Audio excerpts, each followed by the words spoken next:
Before you listen, if you enjoy the stories and want to hear more, then please consider subscribing. Most of you listening aren't subscribed, so please take this time to subscribe. Turn on notifications so you'll never miss a story and be the first to hear. You'll also be supporting me. Thank you.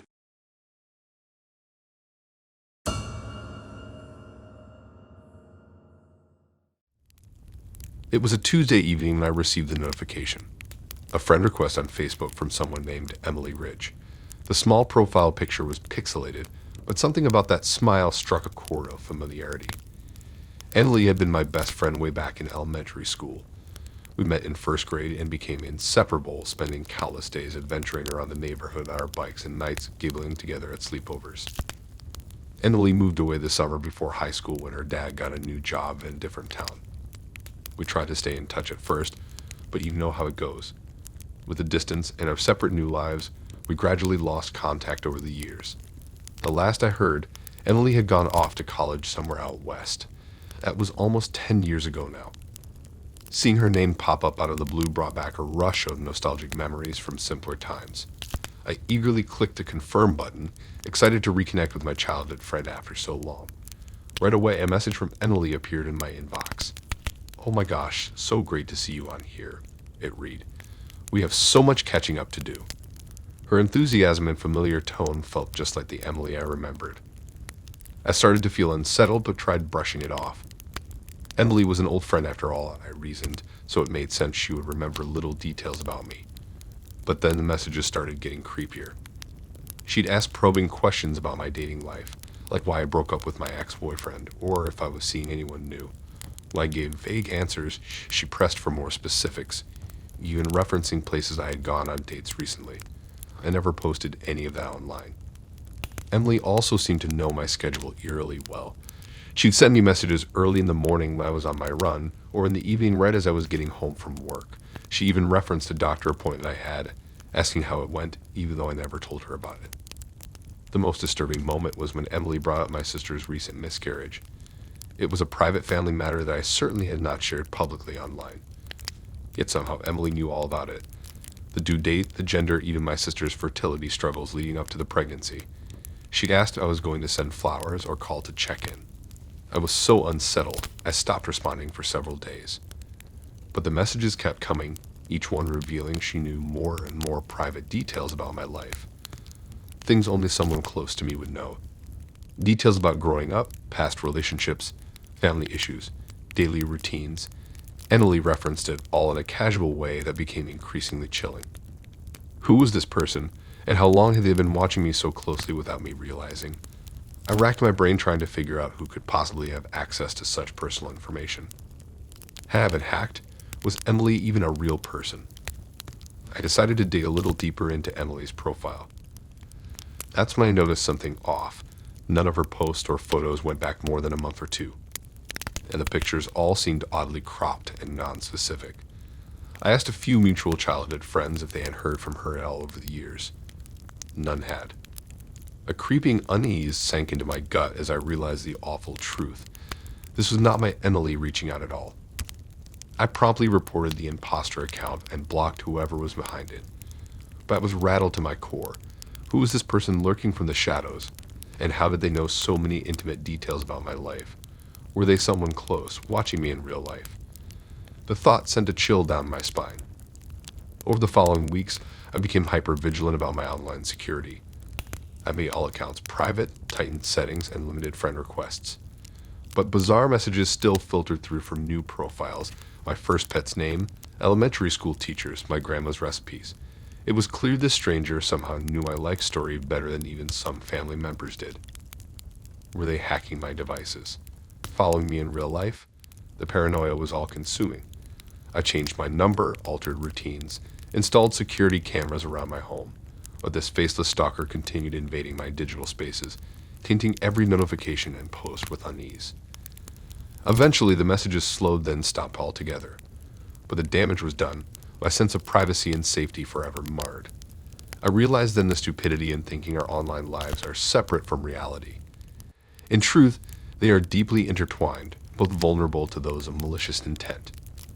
This sinister stranger had managed to infiltrate and upend the most intimate corners of my world through deception and manipulation. But I refused to let fear control me. I took back my power by speaking out and being vigilant, a cautionary tale to others about the importance of protecting our digital selves. We must never forget that we are all vulnerable when it comes to the intersection of our real and online lives. It's been 2 weeks since the disturbing break-in at my home, but I'm still reeling from the traumatic experience. As much as I try to move on, the details of that day continue to haunt me. I've always loved sharing photos and updates of my cozy life on Facebook. Pictures of my English bulldog Louie snuggled on the couch. Videos of me baking chocolate chip cookies in my vintage apron. Cute selfies in my lush backyard garden. To me, it was just a fun way to stay connected with friends and family near and far. I never imagined that my innocuous posts could be used to target me. Looking back now, it's clear that someone had been watching me closely online for quite some time. They had pieced together details about my daily routine, when I left for work, my grocery shopping schedule, even my weekend trips out of town to visit my parents. I feel sick just thinking about a stranger cataloging my activities and whereabouts, all while I was blissfully unaware. I stood frozen, staring at the rose and note. My mind raced, piecing together the implied threat. This was not just a random burglary. Someone had been inside my most private spaces, violated my sense of safety, and wanted me to know it. My hands shook as I picked up the note, reading the 2 chilling words over and over. Meet you. Had this person been watching me, following my routine?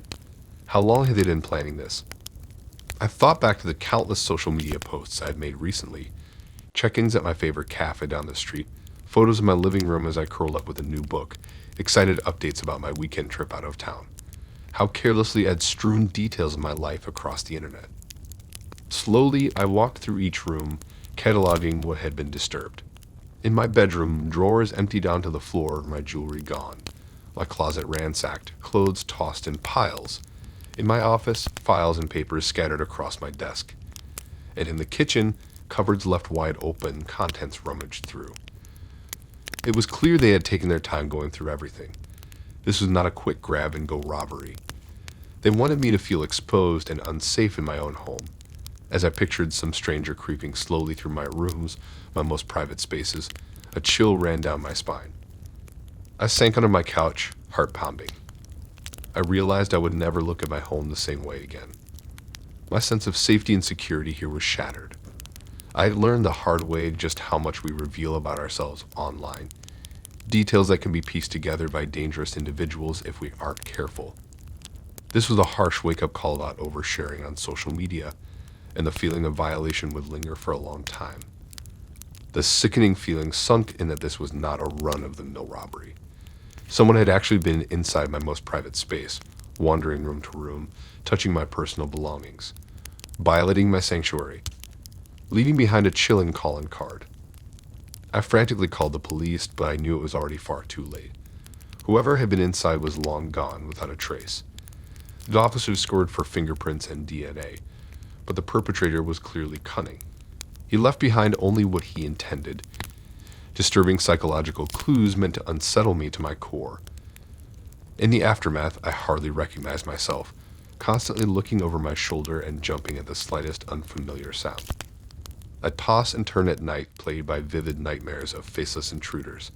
I find myself avoiding certain rooms, the walk-in closet, the basement storage area, too anxious to go near them. The investigators insist this crime was not random.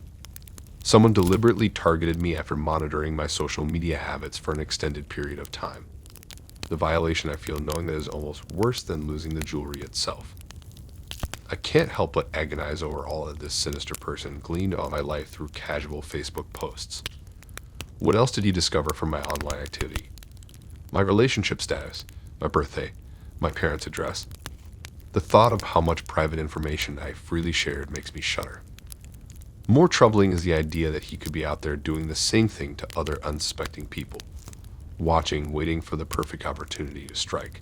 I wouldn't wish this psychological torment on anyone. Despite the officers' continued efforts to find the perpetrator, I know my case has likely gone cold. The only trace of him is the lingering unease I feel in my own home. Though they assure me everything possible is being done, I cannot shake the paranoia that he remains out there somewhere, following his next potential victim online. His traumatic ordeal has taught me a harsh lesson about online caution. I used to think sharing photos and milestones was harmless, but I now understand the danger that comes with overexposure. I was far too trusting, negligent about my security in the digital age. Moving forward, I plan to be much more selective about what I share online, keeping personal details private. I'm still struggling to regain a sense of normalcy, but with time, I hope to reclaim my home as a safe space once again. For now, I'm taking every precaution: new alarm system, extra locks, closed blinds and curtains after dark, small comforts to ease my worried mind. While my story may seem extraordinary, I share it as a word of warning. We all must learn from my mistake and be vigilant about protecting our information on social media. You truly never know who might be watching from behind a screen. It was a regular Tuesday evening when I logged into my Facebook account to scroll through my newsfeed before bed. As I sipped my tea and mindlessly double-tapped photos of my friends' kids and meals, I noticed a red notification near the top of the screen. I had a new friend request. I clicked on the alert and up popped the name and profile of someone named Mark Richardson. The name rang a bell, though I couldn't quite remember why. The profile photo showed a man around my age with brown hair and a friendly smile. He seemed vaguely familiar. I read his short bio. It said he lived in a town nearby and worked as an accountant. I racked my brain trying to figure out how I knew this person. Suddenly it came to me. We must have gone to high school together years ago. I didn't recall him specifically, but we had one mutual Facebook friend, so clearly our paths had crossed at some point. Though we weren't close, I figured there was no harm in accepting the request and reconnecting. I clicked the blue Confirm Friend button to add Mark to my friends list. The very next morning, I saw a new message in my inbox. It was from Mark Richardson.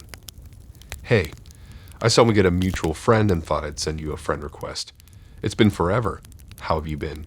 he wrote. His message seemed perfectly nice and normal, so I wrote back a polite response about how I was doing well, working as a teacher now, and asking how he was too.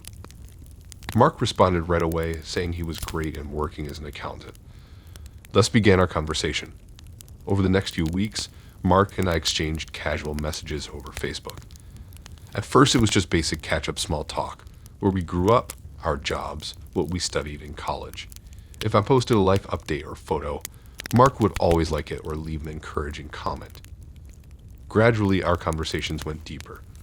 Mark asked me more specific questions about my upbringing, like where exactly I lived as a kid, the names of my siblings, where I went on family vacations.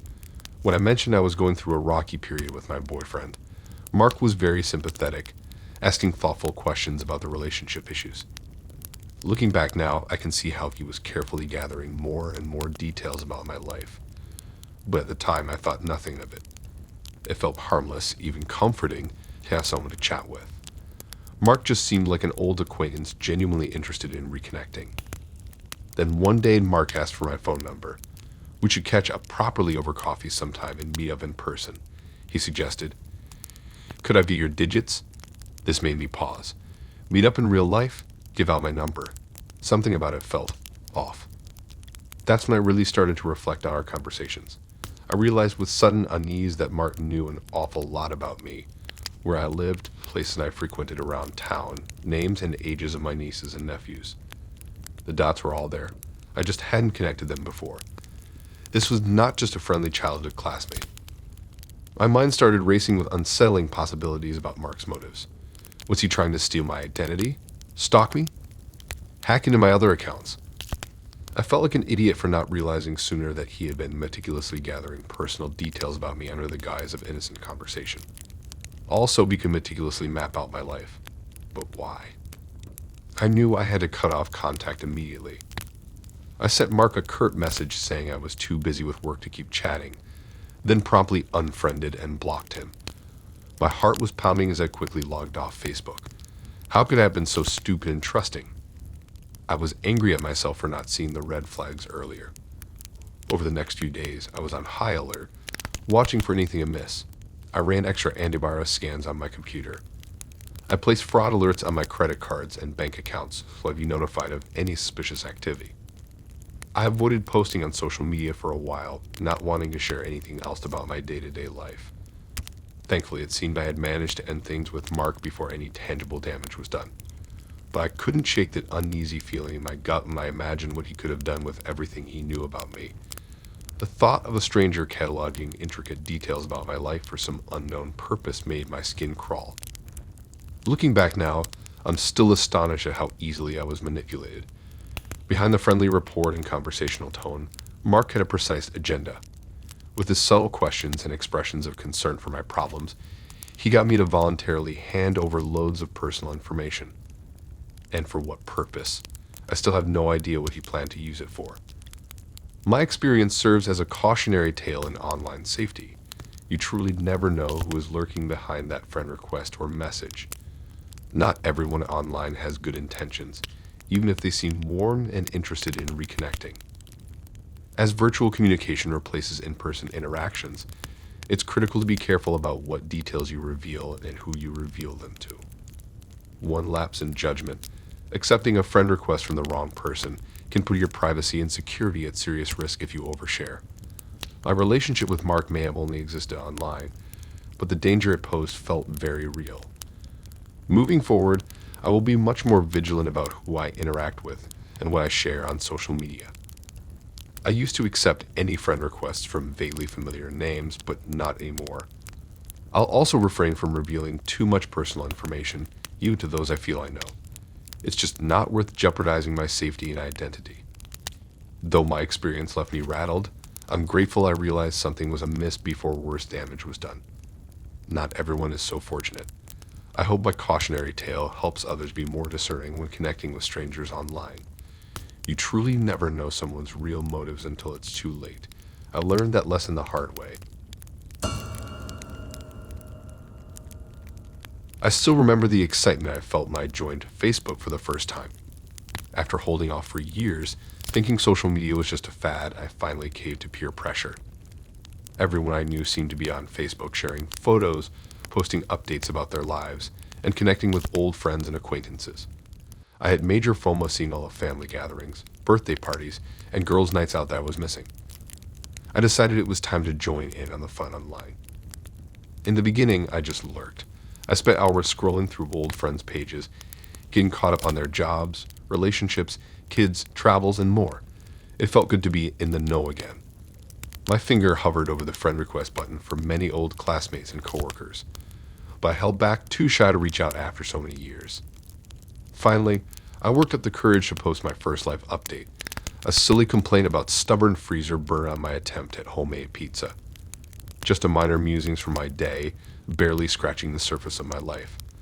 But I was amazed at the instant gratification when a few friends liked the post and welcomed me to Facebook. Their warm reception gave me the confidence to share more. Soon I was posting daily updates about my life. Everything from my latest DIY failures and parenting struggles to my small victories and happy moments. I shared funny conversations with my kids, photos of my disastrous baking experiments, and selfies during a rare night out with old friends. I posted about my husband surprising me with flowers just because, my kids' sports tournaments, and our family game night competitions. With each post, I've received more likes and comments, mostly from people I hadn't talked to in years. I was filled with a sense of connection and community. I couldn't believe what I had been missing out on all this time. Other moms struggling through the chaos of parenting gave me tips and encouragement. Former classmates congratulated me on milestones and reminisced about old times. It felt good to share these little snippets of my life and know others could relate. At first, most comments were supportive and friendly, but over time, I noticed one particular neighbor, John Smith, was commenting on my posts more and more. At first it was harmless, "That pizza looks great," on my freezer burn post, or "I love the Zellies too." When I posted photos of my garden, I didn't think much of it. John was just a friendly acquaintance from down the street, so his comments didn't seem too invasive. However, after a few weeks, John's remarks started getting much more personal and detailed. He referenced inside jokes from previous posts or asked highly specific questions about my kids' hobbies and activities. Once he even mentioned my son's football team losing a game on Friday night, something I knew I never posted about. His creepily intimate knowledge of my family made my stomach turn. Around this time, John also started conveniently running into me in real life just before or after events I had posted about online. After I complained about having a migraine, he showed up at my door with strong painkillers just as my headache was starting. When I posted about date night with my husband, John waved to us as we backed out our driveway on the way to dinner. The run-ins became more frequent over the next few weeks.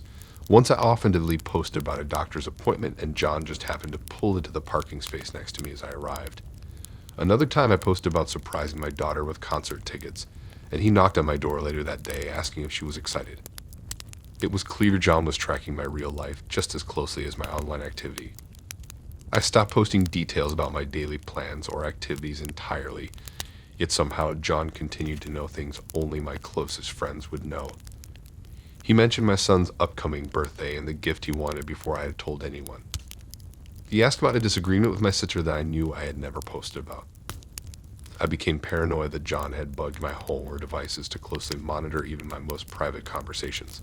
I felt extremely unsafe and violated, worrying what seemingly insignificant details I might reveal that would make me vulnerable. I started taking precautions, locking up the house, closing curtains, varying my daily routine. But I still felt John's watchful eyes on me, whether online or in person. In a last-ditch effort, I shut down my Facebook account and tried to return to life offline. No more oversharing personal updates with a false sense of community. No more feeding information to John's creepy surveillance of my family's lives. For a while, it seemed like things were getting back to normal. But a few weeks later, my illusion of privacy came crashing down. I was out in my yard gardening on a rare day off from work when John suddenly appeared at the fence. He casually struck up a conversation, asking how my vegetable garden was doing this year. Then he asked about my son's upcoming Little League championship game, a detail I knew I had not shared with anyone. I was shocked that he was still accessing such personal information even without my Facebook activity. Later that week, John once again knocked at my door, this time with a personalized birthday present for my son based on a private conversation about his gift wish list. That was the last straw. I knew I had to get authorities involved regardless of whether John had done anything illegal. I felt violated and unsafe in my own home with John somehow surveilling my every move and conversation. After filing a report that the police investigated but were unable to find any hidden cameras or bugs in my home. No charges could be filed against John since he claimed he just paid close attention to things I willingly shared publicly at some point. I had learned my lesson. No detail about my family, and I was too small or insignificant not to be used by someone like John. The false sense of community online came at too high a risk. From now on, my private life would remain entirely offline. Though I deactivated all social media accounts, I still felt John's watchful eyes following my every move in the neighborhood. Any small piece of information could make me vulnerable again. Just taking out the trash or grabbing the mail caused my heart to race, wondering if John will use those innocent moments to gain more insider knowledge about me and my family. Years later, I still feel haunted, never fully comfortable in what used to be the sanctuary of my own home. I long for the days before oversharing online when you could simply trust those around you. Instead, I live constantly looking over my shoulder, vigilant of any sign of John.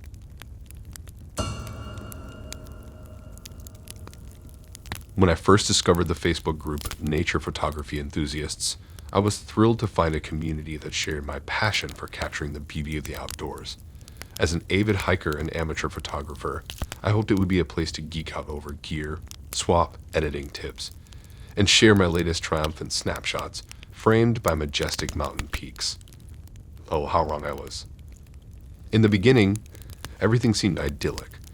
I'd log on to see breathtaking new shots of owlets nestled in oak trees, fiery sunrises over high deserts, and close-ups of morning dew clinging to spiderwebs. The comments were all encouragement, awe, and appreciation. It gave me a sense of belonging, like I found my tribe.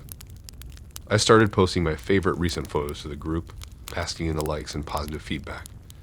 One shot of a marmot I'd caught emerging from its burrow got over 100 likes. I swelled with pride and couldn't wait to get out into nature again with my camera in hand.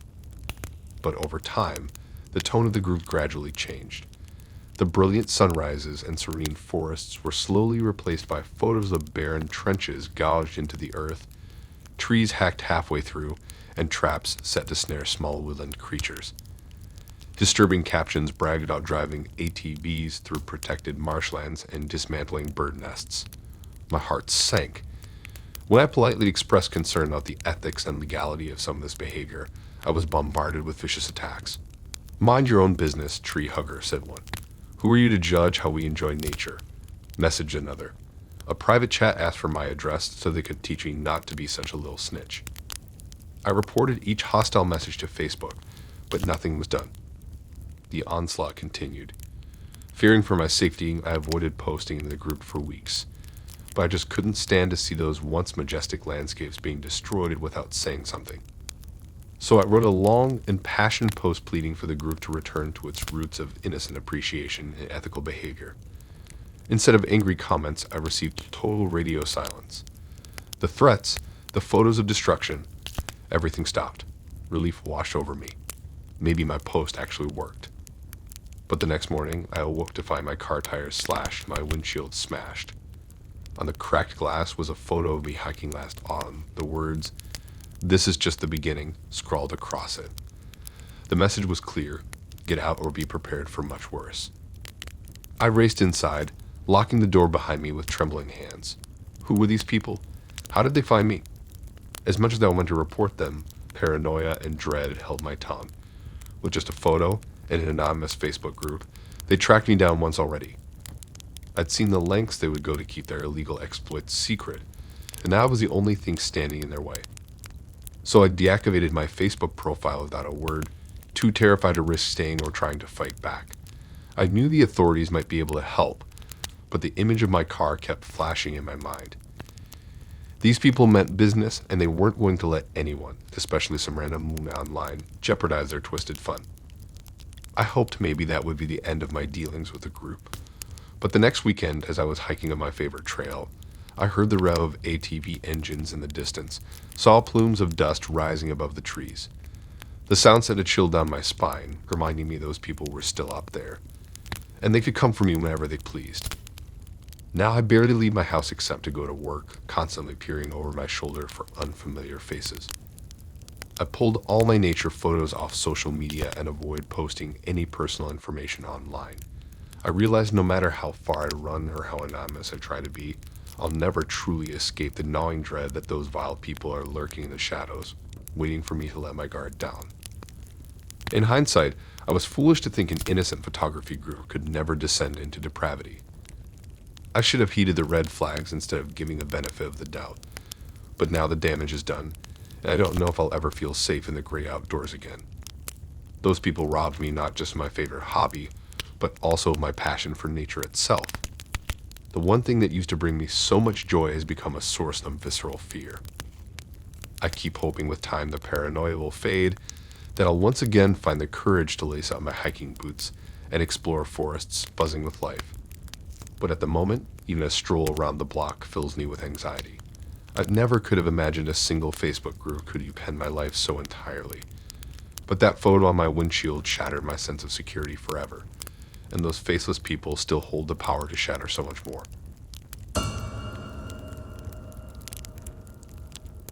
I still can't believe this happened. I logged into Facebook first thing in the morning like I always do, just to scroll through my feed and check on friends and family. But immediately something seemed wrong. There were new posts on my timeline that I definitely didn't write, and a slew of comments from people I hadn't interacted with in years. At first, I thought maybe I had left myself logged in on a shared device and someone was just messing around with my account. But upon closer inspection, it became clear this was far more serious. Someone had created an elaborate fake profile impersonating me. They stole my profile picture and were using my full name, but that was just the beginning. This imposter had apparently spent hours meticulously adding hundreds of my actual friends and relatives, and was actively engaging with them daily as if they were me. I felt violated and sickened scrolling through the posts and conversations. This sinister person wasn't just pretending to be me. They were spreading outright lies about my life. Several friends had already left confused or worried comments about some of the strange things I had shared or said. Who knows what kind of twisted misinformation this impersonator was telling people privately. I immediately reported the fake profile and submitted requests to Facebook to delete it, but I knew it could take days or longer for them to investigate. In the meantime, this creep was still logged and assimilating themselves into my social circle. It was clear the stalker had been studying my real profile for a while. They knew names of my family members, my job, my pets, and favorite hobbies. There were posts mirroring my writing style, filled with personal details to seem legitimate. But interspersed were subtle falsehoods and exaggerations designed to seem suspicious. They claimed I was thinking of quitting my job that I love, that my sister Amy was unexpectedly pregnant again, which she absolutely is not. Outlandish lies were mixed seamlessly with truth. I felt sick realizing the depth of access this impersonator had to my social connections. They were having casual conversations about my life with people I care about deeply. My mom was chatting with them about maybe visiting me next month. My best friend Hannah was commiserating over a breakup with my boyfriend that never happened. And acquaintances were being fed a complete fiction about my views, activities, and plans. The goal seemed to be causing drama and mistrust. Most fake posts exaggerated or fabricated scandalous-like updates to stir up reactions. And unfortunately, it was working. Well-meaning friends and family were believing this was me and responding with concern, defensiveness, or offers of unwarranted advice.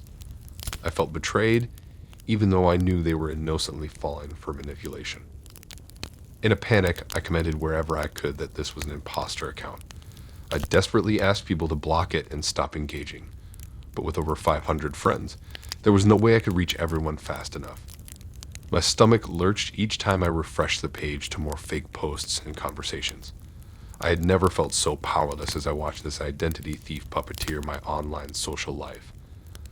I ended up deactivating my account temporarily to stop the hemorrhaging until the situation could be handled. It was too disturbing to watch this sociopath destroying relationships and spreading misinformation using my identity. I tried to comment warnings everywhere, but the fake posts kept coming endlessly. Logging off seemed the only way to contain the damage before my reputation was left in ruins, impersonated by a stranger's sick entertainment.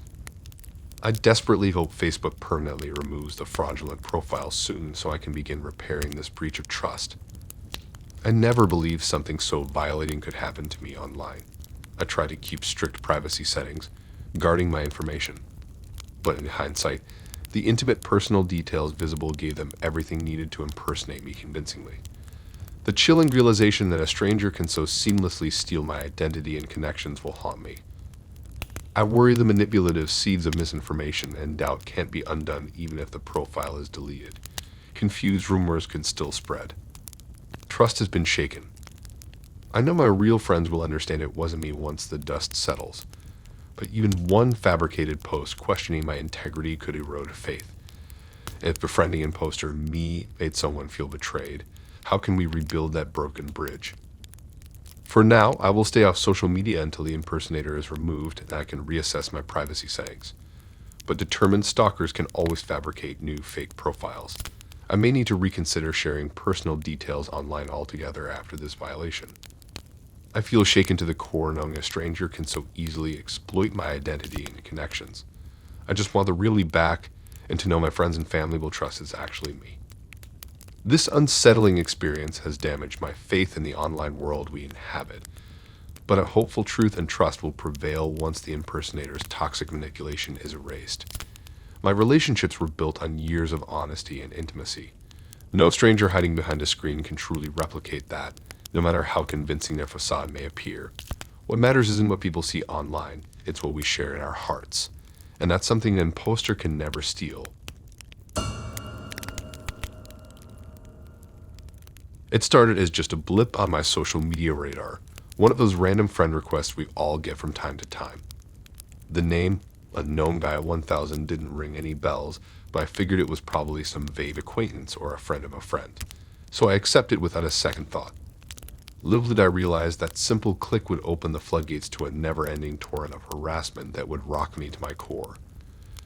At first, Unknown Guy 1000's presence was barely noticeable amid the constant flurry of updates, likes, and shares in my Facebook feed. A comment here, an emoji reaction there, harmless enough interactions that I paid low mind to, at least initially. But as the weeks ticked by, his activity took on a more persistent, invasive quality that set off alarms in the back of my mind. Comments on my posts grew more frequent, morphing from innocuous small talk to deeply personal remarks about my appearance and life. Private messages started flooding my inbox, the innocuous "hey" and "how's it going" giving way to probing questions and demands for phone numbers or meetups. With each unanswered message, the tone grew progressively more hostile. Accusations of ignoring him, attempts to manipulate me through guilt-tripping, passive-aggressive jabs about my lack of responsiveness. Disturbed but hopeful I could resolve this through polite conversation, I firmly but clearly stated his advances were inappropriate and unwanted. I demanded he stop contacting me, assuming that would be the end of it. How silly. In the days after blocking his initial account, a dizzying flood of new friend requests poured in. Unknown Gay 1001, Unknown Guy 1002, and so on in rapid succession. The pattern was unmistakable. I instantly recognized this wasn't some random stranger, but rather the same insidious force continuing its relentless campaign of harassment. Though I knew better than to accept, the fake accounts persisted in their torment, leaving comments and tagging me in disturbing posts, bombarding my remaining inboxes with a steady stream of increasingly threatening and obsessive messages. Veiled dangers and intimations of an unhealthy fixation quickly took over, shattering any sense of privacy or security I once felt in my own online spaces. I diligently reported each and every fake profile of Facebook, but it was akin to a game off like a mole. Just as one was taken down, two more would crop up in its place. The onslaught seemed never-ending, a constant barrage I couldn't escape no matter where I turned online. After exhausting every logical option to make it stop, I took the drastic step of privatizing my entire profile, methodically stripping away any shred of personal information that could potentially be exploited. But even this proved a mere band-aid. The fake accounts kept finding new ways to infiltrate my feed and make their chilling presence known. As the weeks morphed into months with no reprieve in sight, the experience took a heavy toll on my mental and emotional well-being. Anxiety became my constant companion, its icy grip tightening around me every time I opened Facebook or spotted a vaguely familiar username. Paranoia crept in, making me question the intentions behind every new request, seeing threats around every corner of the internet. At my lowest points, I considered deactivating my Facebook entirely as a final desperate escape from this unending nightmare. But some stubborn part of me refused to be bullied and stalked off a platform I actually enjoyed using because of the depravity of one deeply disturbed individual. Left with no other recourse, I reached out to the authorities, arming myself with stacks of screenshots, archived messages, fake account names, anything that could help identify the person behind the veil of Unknown Guy 1000 and put a stop to this traumatic saga. The reassurances that an investigation would be open provided little comfort, as the messages and phantom-like new accounts persisted like an ominous drip I couldn't silence. To this day, years after those initial offending friend requests, I still receive the occasional chilling reminder from a freshly minted Unknown Guy profile drifting across my feed. Each one surges that familiar lurch of anxiety through my chest and transports me back to those seemingly endless months of feeling unsafe and violated in my own online spaces. I've had to become hyper-vigilant about what I share and who I allow into my digital life, a self-imposed lockdown to protect my well-being. My implied trust in the online world and its friendly faces has been shattered, a relic of the era before I knew how quickly a single friend request could pull back the curtain on the darkest corners of human behavior. I share this experience not seeking pity or pining for penance, but as a voice crying out on behalf of the many who have endured similar technological torment at the hands of the Chris Hansens and Unknown Gay 1000s of the world. To raise awareness that this scourge of cyber harassment is more than a nuisance. It's a form of stalking and bullying that can have devastating impacts on mental health and one's perception of personal security. Perhaps most importantly, I speak to encourage others to stay vigilant, protect themselves online, and report any behavior that crosses lines of decency. Because in our modern age, the digital world is an extension of the real one, and the trauma inflicted there is just as tangible as any physical wound. It was just like any other Monday morning. I slowly blinked my eyes open as the sunlight peeped through the blinds. Reaching over to silence my blaring alarm, I allowed a groggy yawn and stretched my arms. I could already feel the Monday blues setting in, but I dragged myself out of bed anyway to start the usual morning routine. After brushing my teeth and splashing cold water on my face to wake myself up, I shuffled to the kitchen to make a pot of coffee. The rich aroma filled my apartment as the coffee brewed, helping ease me into the day. I poured the steaming hot coffee into my favorite mug and added a splash of cream and sugar. Cradling the mug in my hands, I walked over to the couch, set my coffee down on the side table, and grabbed my phone. I quickly scrolled through emails and messages to make sure nothing urgent had come up overnight. Seeing that things looked normal, I leaned back into the plush cushions and mindlessly scrolled through my Facebook feed, bracing myself for the Monday workday ahead. As I sipped my coffee and skimmed through the usual string of posts and photos from friends, one video shared by an old college acquaintance caught my eye. The thumbnail looked innocuous enough, just some random person I didn't recognize. Idly curious, I decided to hit play as I took another sip of coffee. But within seconds, I was choking and sputtering, nearly spitting coffee across my living room. My eyes were bulging in horror and disbelief at what I saw unfolding on the small screen. The video showed a violent assault being committed in broad daylight. But it wasn't just a random victim, it was me. Everything about the video was chillingly accurate, like a reflection from some bizarre alternate reality. My face, my mannerisms, even the casual outfit I had worn last weekend were mirrored uncannily. But the acts being depicted were beyond heinous, showing me brutally attacking an innocent person. I felt my heart pounding out of my chest and a wave of nausea wash over me. Gripping my phone with trembling hands, I watched the video loop again in stunned silence. This had to be some kind of twisted prank or hoax, but deep down I knew it was real, an AI-manufactured forgery known as a deepfake. Panicked thoughts raced through my mind about who could have created something so vile. Scoring the video for clues only increased my anxiety as I realized it was spreading rapidly online. Soon my reputation and livelihood could be utterly destroyed by this false yet powerfully convincing smear campaign. Within minutes, my worst fears began coming true. Friends and family were calling and texting frantically about the video, demanding an explanation. My phone blew up with so many notifications that it froze. Cautious coworkers sent worried messages asking if I was okay. Understandably, nobody knew what to think or who to believe. Overwhelmed, I desperately tried explaining to everyone it was just a malicious deepfake, but my protestations of innocence fell on deaf ears. People shrugged it off as lame excuses or lies, convinced by what they saw. My life's work building a reputation as an upstanding, trustworthy member of society seemed to evaporate overnight. In a daze of shock and anguish, I watched helplessly as the fabricated video spawned increasingly damaging speculation and scrutiny against me online and in gossip circles. My employer eventually called about this situation, euphemistically suggesting I take a leave of absence. They clearly wanted to distance themselves from the controversial viral scandal. Within 24 hours, I was overwhelmed by reporters hounding me for comment about my supposed secret life as a deranged criminal. Each time I walked outside, I was greeted with suspicious glares and pointing fingers. Paranoid, I hardly slept that night, tossing and turning as I agonized over how to prove my innocence.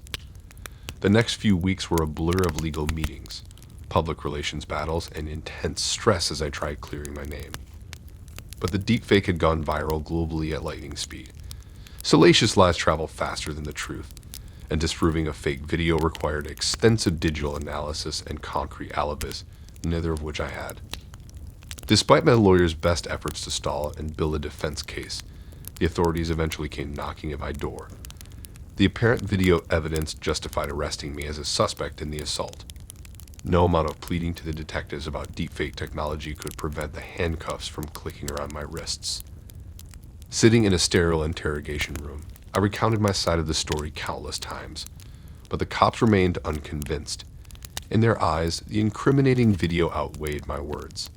The prosecutor warned that if I didn't confess, I was looking at serious prison time based on the supposed smoking gun evidence against me. Resigning myself to the idea I might spend years imprisoned for a crime I didn't commit, I fell into a deep depression. My life felt over. Throughout the grueling legal proceedings, I put on a defiant, forceful front for the news cameras. But inside I was crumbling, overwhelmed by helplessness and hopelessness. However, I soon discovered a tenacity within myself that I never knew existed. I refused to be railroaded as a criminal based on AI fakery, and I was tired of waiting for someone else to rescue me. Taking matters into my own hands, I scoured the internet and tapped contacts for anything that might expose the video origins. After months of hitting dead ends, my persistence finally paid off. I uncovered definitive technical proof the video was doctored. An abundance of corroborating evidence also verified I was clear across the country when the assault occurred. My lawyer quickly assembled an airtight case for dismissal. At long last, after a year-long nightmare, I was fully exonerated. The fabricated charges and trial haunted me, but ultimately justice prevailed. Rebuilding my life after the ordeal was a long process, full of paranoia about further cyber plots against me. My career and relationships were left in tatters. But with time, the truth emerged victorious. Although I'll never forget the trauma of what I endured, the experience taught me not to take anything at face value online. I'm now far more vigilant about verifying information and cautious about spreading content, whatever the source. We all must be judicious digital citizens, because sometimes viral lies can destroy lives. But truth combined with tenacity is the antidote. Thanks for listening in. If you like these stories and want to hear more, then please subscribe and like and support this new channel. We have more stories for you to listen to.